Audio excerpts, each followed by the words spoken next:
What's up mga chong? So ngayon, meron tayong bagong content. Ayan. Magre-review tayo ng upgraded na Gel Blaster toy. Ayan.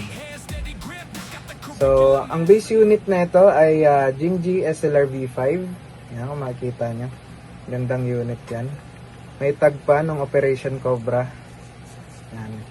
So, after Operation Cobra, nung nag-gun down siya, pina-upgrade ko na. Kanina ko pina-upgrade? Siyempre, sa Master. Kay Master Artas. Yan. So, meron siyang page, meron siyang Facebook page, meron siyang Instagram. Yan, makikita nyo. Isa-search nyo lang The Gunsmith Artas. Yan. ARTHAS. Yan. Lalabas na siya sa Facebook nyo. Lalabas na yung Facebook page niya. So, pwede kayo magpa-upgrade sa kanya ng mga unit nyo. So, yan. So, ano ba yung mga pinalitan dito sa unit na to? Mga upgrades niya. Una, dahil pudpud na nga yung... Kaya siya nag-gun down kasi pudpud na yung gears niya. Pinalitan siya ng bagong 13:1 ratio na metal gears. Yan.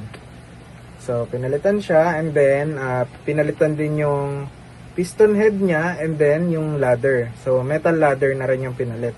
Pinalitan din siya ng LFP cylinder body na 80%.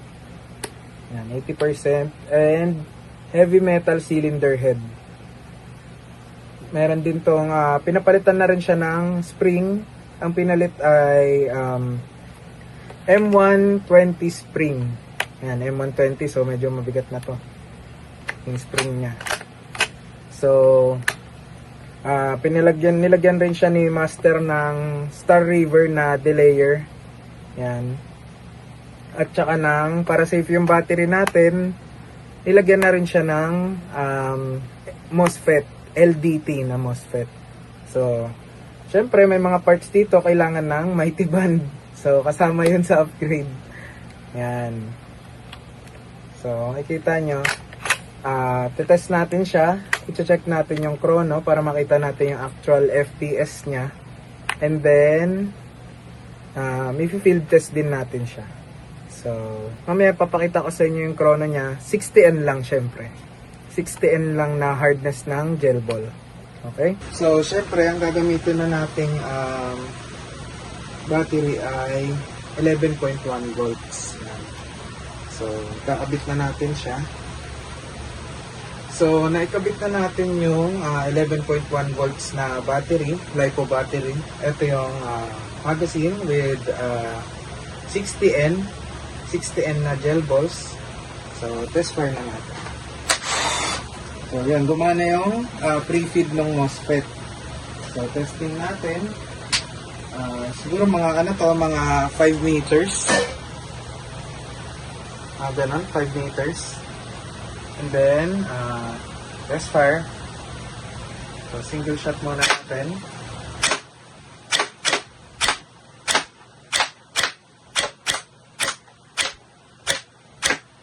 Full auto.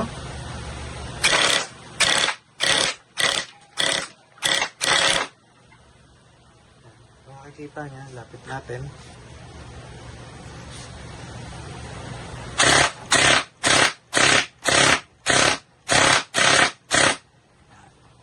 So, ganun siya kabilis, guys.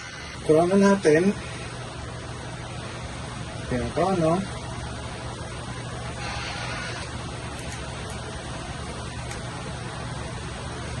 So, single fire muna. Tingnan natin yung FPS. 263. 241. 250. 294, 262, 263, 199, nalagyan, 241, 264, 254. So, ang max niya ay 294 at ang average niya ay 253.6 FPS. Kita ba? Ayan. So, tignan naman natin yung rate of fire niya or yung per second, RPS niya. Rate per second, rounds per second. So testing, full auto.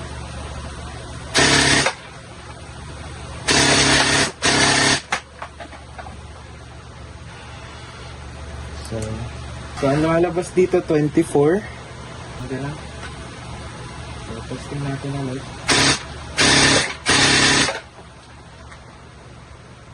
25.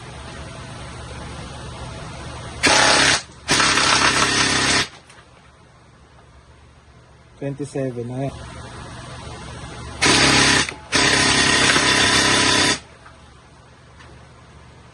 Ayan, 25 to 30 na, ganun. 27.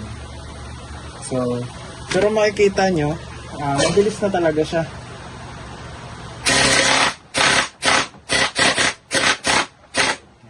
Ang build kasi na to ay for rate of fire talaga. So, average lang tayo sa FPS. Medyo umaangat, pero ang intended na build ay for rate of fire. So, doon nag-focus. So, yun lang. Testing natin ito sa field. Yan. So, kung gusto nyo rin ng malupitang upgrades at proven and tested na rin na technician, gunsmith, so, punta lang kayo sa page ni Master Artas. So, ulitin ko, The Gunsmith Artas on Facebook and Instagram. ARTHAS, yan. So, The Gunsmith Artas. So, makikita nyo siya sa Facebook and Instagram. Kung gusto nyo makapanood ng gameplay na itong upgraded na SLR V5 and other units, marami pa tayong units na itetest dito sa field. And kung gusto nyo pa makapanood ng mga reviews sa mga other units, yan, like and subscribe lang kayo sa Sir Rizzy FPS. Meron tayong TikTok, Facebook, and YouTube. So yan, like and subscribe lang guys.